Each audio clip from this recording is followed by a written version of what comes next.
And in this episode, we want to talk about something pretty different that I don't think we have ever talked about, and that is an implantable insulin pump. And so, what do we mean by that? Well, we mean it's implanted, right? So, all of our current insulin pumps are sub-Q. They go on the body. They're typically replaced every 2 to 3 days, sometimes 7 days, right? But this is an implanted insulin pump. And why we're talking about this is the company called Portal Diabetes. They recently gained FDA breakthrough status for their Portal pump. Now, a little bit of background on this pump, or actually, before I even get into that, Natalie, do you just want to brief listeners on what does breakthrough status even mean?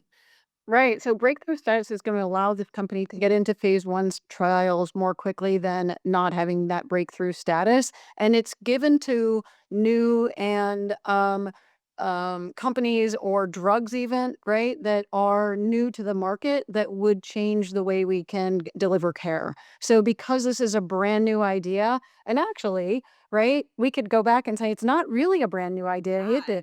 So, years and years ago, when I was working in Baltimore, we were doing MiniMed implantable before MiniMed was bought by Medtronic, before all these things, they were using implantable pumps. And they are actually implantable pumps by MiniMed are actually even available in Europe still to this day.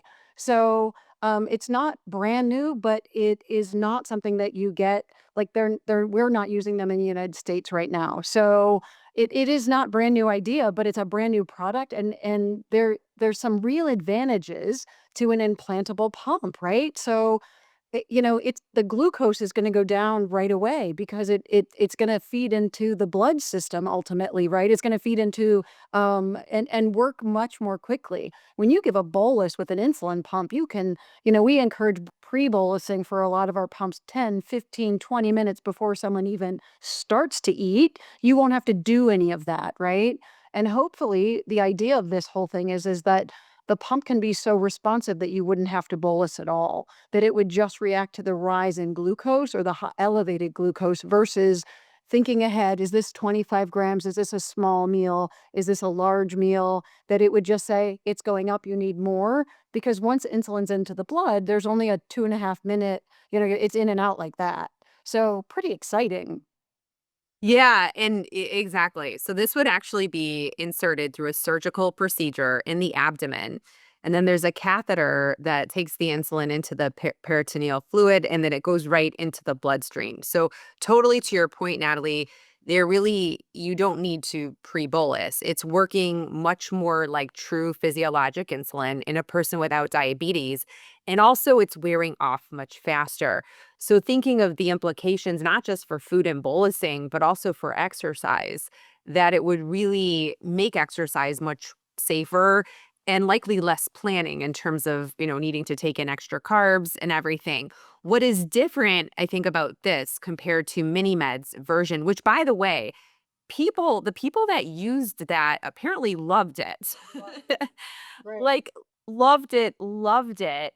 And my understanding is there's actually a few people in France that are still using this and don't wanna give it up, but supposedly it was very expensive. I think I've heard the number thrown around like $40,000 for that system.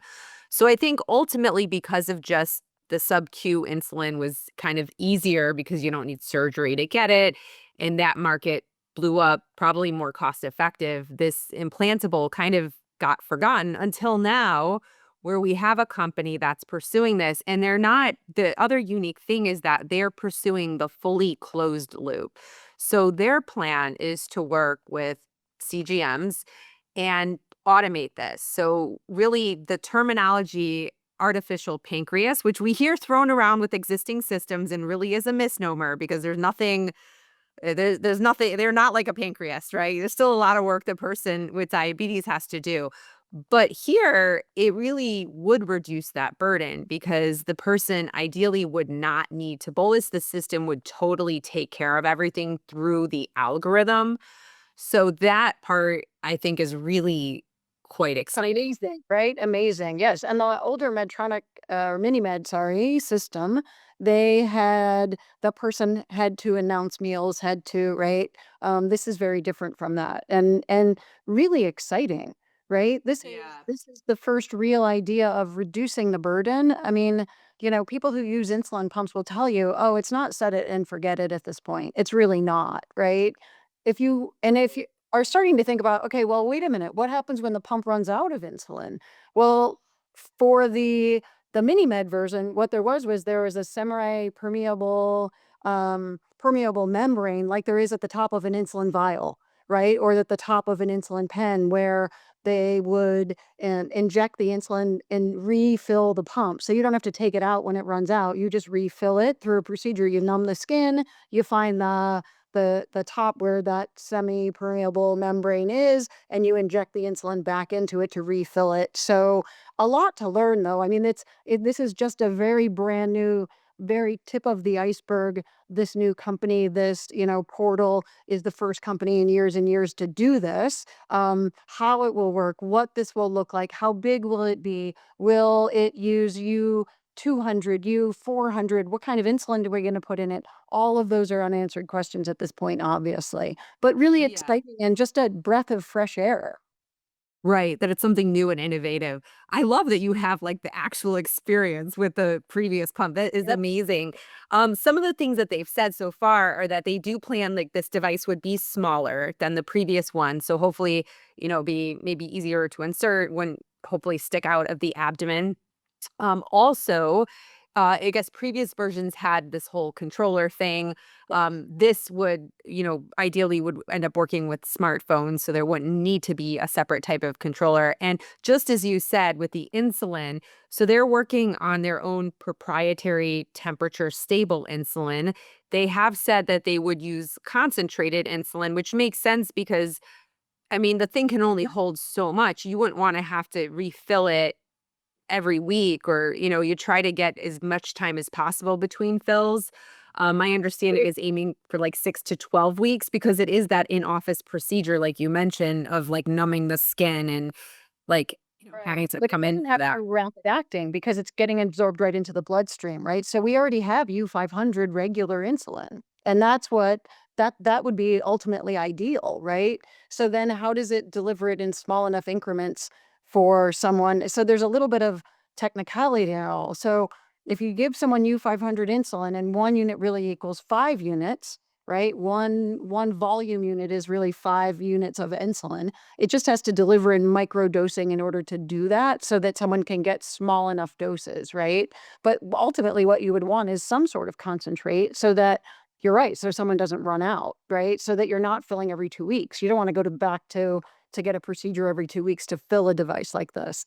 The older pump was larger than a hockey puck, right? So I mean, it was you could for most of the people that were wearing them, you could see it, right? You could see the bulge. We'll have to see. There's so much excitement, but also so much. All right, what about this? What about the concentration of insulin? Right. How low can the dose be? It'll be interesting, and I'm super excited to follow this.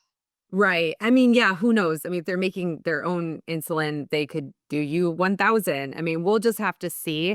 They do have, I mean, there's definitely a lot of hurdles ahead. So they're going to start with phase 1 studies. They're going to have to complete all the studies to show that this is going to be safe. It's not going to lead to infection. Other issues, not going to leak insulin, right? It's got to be a pretty stable pump.